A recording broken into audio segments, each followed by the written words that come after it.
хватит думать, что бул ким өзү? Мигранттын тили менен жооп берейин. Көрөйүн, угайын. Укмуш эле политик болсоң.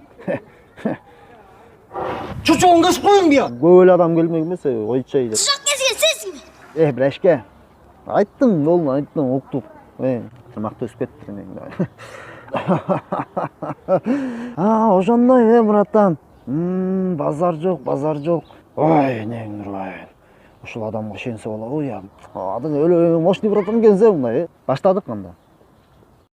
Ассаламу алейкум мекендештер. Москванын бир дворунда өзүмдүн Кыргызстанда жүргөндөй отуруп бир сүйлөшөйүн деп чечтим.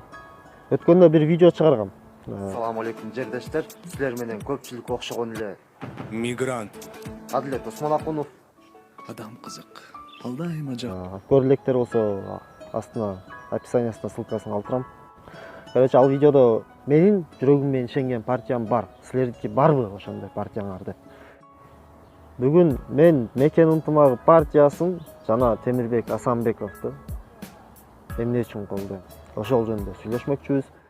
Бул Темирбек Асанбеков деген ким өзү? Мекен ынтымагы партиясы ким бул? Тааныбайт экенбиз, эл билбейт экен. Кана, айтчы. Эмне бул? Ой, койчу. Эмне кылып койду ал? Ким экен ал? Неге колдойсуң сен аны? Эмне суу чыгарып жол салып койду ал?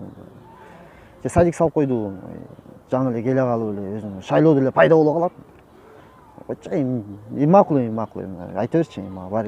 Ого эле, айта берчи. Эмне колдойсуң, кана айтып берчи.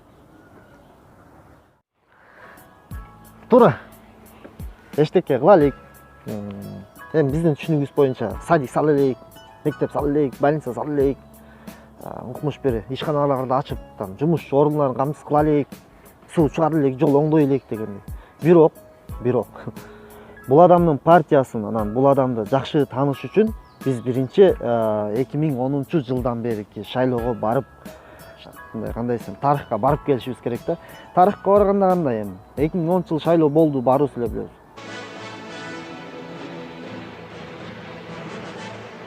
Көбү ушулар да 70%, азыркы бийликтин 70% ушулар эле да, ага ошолор отурушат.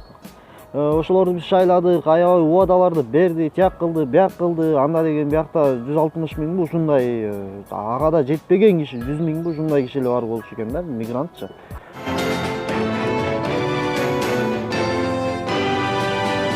2015'te ошолор эле бири-бирине кошулуп, бирдеке сирдеке кылышып эле, анан келген партиялар менен тааныштырып кетели. Бул Ата Мекен, бүтүн Кыргызстан эмгек жана Өнүгүү прогресс саясий партиялары.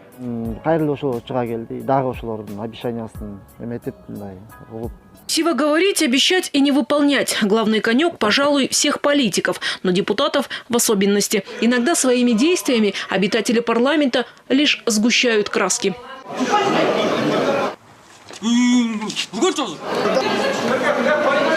Впрочем, с кулаками нордепы могут накинуться не только на своих оппонентов из других фракций, но и на своих же однопартийцев.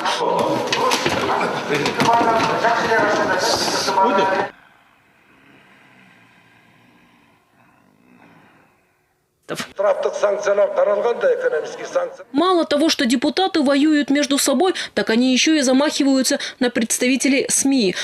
Мына эми анан келе атат дагы эле. Алардын кылган иштери айтып берсем, мисалы, бияктагы ошол моментте 100 миң кыргыз, азыр 500-600 миң болду. Бул дегеним 500-600 миң бала же болбосо ата-эне бири-бири менен чогуу жашабай алыстыкта жүрүшөт. Что я сейчас сказал? Экинчиден, бул жаман, тиги жаман деп баягы адамдардын психологиясы вообще башкача болуп калды. Айыл болуп бөлүнө баштады. Мурда түндүк түштүк болуп бөлүнчү 2010 жыл. Азыр андай болбой калды. Азыр айыл, район болуп бөлүп калышы. Классташ болупчу. Каяка бартабыз билбейм. Нет, это неправильно, невозможно. Үчүнчүсү болуп кетти. Жаш балдар билим албайт.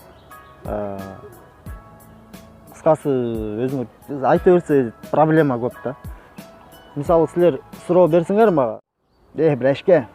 Айттым, болду, айттым, уктуп. Кыргызстанга эмне кылып коюптур? Айтасың да. эмне кылып коюптур? Кана ошону айтып берчи кана. Көрөйүн, угайын. Укмуш эле политик болсоң. Бул адам 2010-жылы шайлоого катышкан. Кыргыз Республикасынын президенттигине талапкер Темирбек Асанбеков. Саламатсызбы, урматтуу телекөрүүчүлөр. Сиздер менен Темирбек Асанбеков. Москвада бизнестерин таштап анан келген да. Силер ошентип келет белеңер.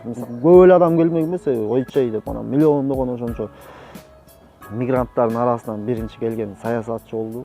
Бүгүнкү күндө Кыргызстанда иштей турган иш жок, баардыгы чет өлкөгө агылып кетип атпайбы, өзгөчө Россияга, Казакстанга. Эгерде президент болуп калсаңыз, ушуларга кандай чара колдонот элеңиз деген суроо болду. Рахмат, жакшы суроо айттыңыз. Менин эң биринчи максатым мына ушул маселенин негизинде саясатка келип катышкам.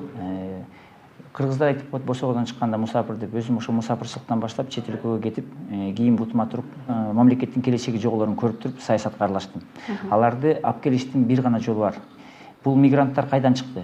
Ооруга биринчи диагноз коет. Мигранттар экономиканын жогунан чыкты. Экономика эмне үчүн жок болду? Экономика жана саясаттын туура эмес багытта жүрүп, экономиканын стратегиялык өнүгүшүн таппагандыктан. Мына ушунун баарын биздин бийликтин бутактарынын туура эмес жолдо 20 жылдан бери элди адаштырып, мына бүгүнкү күнү кыйын туңгуйга такап келгендиктен.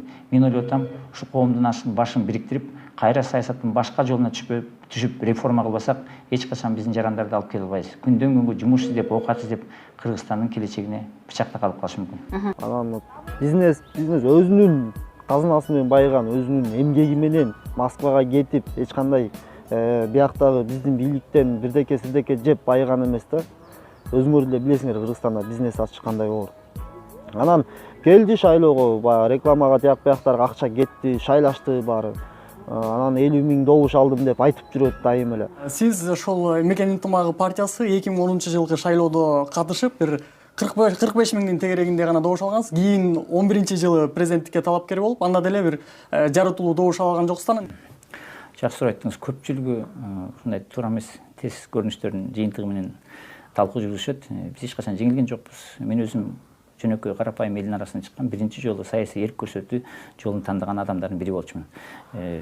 Жеңилген ким жок болот? Ошол өзүнүн бир мүмкүнчүлүгүн алып туруп, ошол мүмкүнчүлүгүнөн айрылып калган адам жеңилдейт.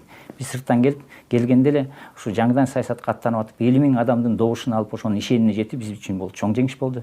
Андан кийин президенттик шайлоодо бул жеке адамдын кадыр баркынын түшүнүгүнүн негизиндеги элге таанылуу маселеси болот. А кезде 11 айдан кийин ушу Москвадан келип, чет өлкөдө жашап жүрүп, 4-орундагы наамга жетиш биз үчүн чоң жеңиш болгон. Элде өзүн шайлаган, өзүнүн чечиминин жыйынтыктарын көрсүн. Биз болсо экинчи дагы өргөлө турган сыноого даярдык көрөлү деп, мына өзүбүздүн ишибизди мындай тынчтыкты колдоп сактап жүрөбүз. Анан ошентип ошол принциптери менен жүрүп азыркыга чейин жүрөт. Мисалы, ошондо жаңы келген саясатчы. Силер жаңы келсе экен, бийлик өзгөрсө экен дейсиңер. Ошондой болгон турбайбы? Молодец. Миллиондогон акчасын кетирип, өзү партия ачып, жакшы аябай. Кыйратыптыр, азамат жигит экен, молодец.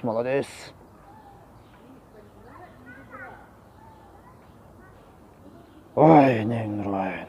Ушул адамга ишенсе болобу? Я, могу туура эле айтып атабы, нең же болбой байкушту дагы эле алдап атабы.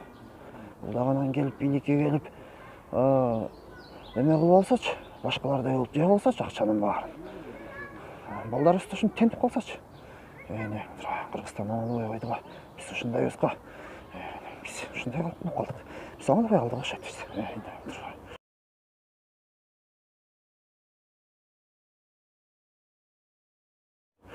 Айтат атабы, чын айтат атабы. Анан бир ушинтип ойлонуп отурганда бир суроо пайда болот да бизгечи. Ошондой братан. Базар жок. Жана эме деп го тиги. Негизи кийгим мындай билими жакшы эле мындай билимдүү эле же болбосо билими жок мындай. Ато биякта биздин бийликтегилер киминди да билбейт. Алгалай бир Кыргызстан, азаттыктын өлүндө ар бир сөзүн өскөндөй, өз алдынын жолунда. Да что ты, черт побери, такое несешь? Даже желектин мындай белгиленген күндү деле билбейт болуш керек алар. Эгемендүүлүктү деле билбей калды болуш керек, унутуп калды. Анан братан, эме короче, бул жерде кайсы жерлерде иштеген мындай. Ошондой эме болсо мындай ошондой партия ачып келип аткандай эми болуш керек го, мындай чоң жетекчи болуш керек, хотя бы 1000 кишини иштеткен. Ошону айтып бербейсизби, братан, Адын өлө мощный братан экенсиз, мындай политика кызыгып, мындай Кыргызстан үчүн жүрөгүм деген, Эми билими жагынан иним Москвада окуган, чоң жерлерде иштеген, аябай чоң жерлерди жетектеген да, эгерде кызыгып көрсөңөр. Родился 18 июня 1966 года в селе Ананьево Иссык-Кульской области. С 1973 по 1981 год учился в средней школе села Орто-Урюкта Иссык-Кульской области. С 1981 по 1984 годы учился в музыкальном училище имени Куренкеева во Фрунзе, класс фортепиано. С 1984 по 1986 годы служба в рядах Советской армии в составе ограниченного контингента советских войск в Афганистане в провинции Герат в должности заместителя командира взвода мотострелкового батальона. Демобилизовался в звании старшего сержанта, участвовал в афганской войне, награжден медалью за отвагу и грамотой Президиума Верховного Совета СССР воину-интернационалисту, врученной лично президентом СССР Горбачевым. В 1986 году поступил в Московскую Тимирязевскую сельскохозяйственную академию. В 1993 году получил диплом ученый-агроном. Трудовая деятельность. С 1996 года по 1998 работал старшим менеджером в Московской международной страховой компании AH. С 1998 года по 2002 годы был генеральным директором фирмы ООО «АТМ Агро». С 2002 года по 2007 был генеральным директором ООО «Арбат Менеджмент». С 2007 по 2010 годы был генеральным директором ООО «Аскол-Центр». С 2010 года лидер политической партии Мекен НТМГ. Партия принимала участие в парламентских выборах, заняла 9 место из 29 участвовавших. В 2011 году Темирбек Асанбеков баллотировался на должность президента Кыргызстана и занял достойное 4 место из 16 кандидатов, принимавших участие в выборах. Владеет кыргызским, русским и английским языками. Женат, 4 детей. Интернеттен таап аласыңар, Facebook баракчаларында көп жаңы бийликке кайрылууларды жазап турат. Бийликке жагалданып, эки жүздөлүп чуккан адамдар, кошаматчы партиялар кылгылыкты кылып коюп, кылжып менен бууп коюп, азыркы күнү элдин кызыкчылыгын коргомуш болуп, саясий упай чогултуп жатканын көрүп, өзүң уяласың. Өзүңөр шайлаган милдетти өзүңөргө да жооп берге даяр болушуңар керек. Ошондой мындай эл менен бат-баттан жолугуп, сүйлөшүп турат. Сейтек борборунда боло турган ачык пикир алышуу жыйынына чакырам. Өзүмдүн интернет булактарында жарыялаган кайрылуумду ачык талкууга салып, кызыккан суроолоруңарга жооп берүүгө даярмын. Көрсөңөр ошо Instagram, Facebook баракчаларынан көрсөңөр ошентип турат. Кыргызстан үчүн партияга келип оңой дейсиңер. Партия түзүп, жакпай, азыр кичинекей бир кафе ача албай атабызбы? Шаурма жасаган жер ача албай атабызбы, мисалы? Биякта, Кыргызстанда деле. Партия түзүү вообще эле кыйын да. Анын жана рекламанын баары бекер эмес. Акчасы кетет ошонун баары. Ошонун баарын өзүнүн акчасын жумшап, өзү мээнети менен тапкан акчасын жумшап, келип атса, биякта миллионер болсо, анан келип атса, элим, жерим деп. Анан, конечно, мен колдойм. Мен только колдобойм, даже коргойм дагы. Силерге да суроо, кимди колдойсуңар, ошондой партияларыңар барбы же таза адамдар билгениңер болсо жазгыла, айткыла. Кызыгалы, а то көрөкат эле жүрөбүз. Бирок Кудайга шүгүр, кыргыз элин багып атабыз, өзүбүздүн дагы мекенде кичине болсо башкача салым кошуп атабыз. Билим жактан да, мындай шайлоо жактан да салым кошолу. Мен күйгөн буларды эмне айтып атам азыр? 2020 эртең эле келет, 1 жыл калды. Ошого айтып атам.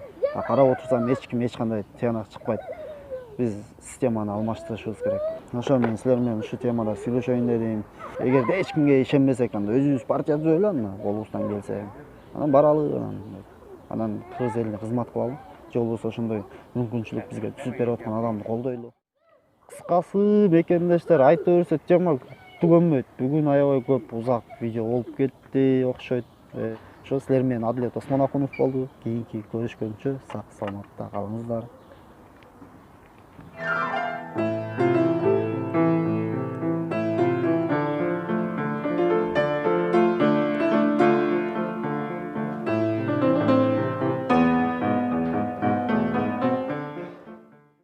Жана да айта кетчү нерсе мекендештер, бул канал мындан ары Адилет Осмонакунов болбойт, мигрант каналы кылып өзгөртөйүн деп атам.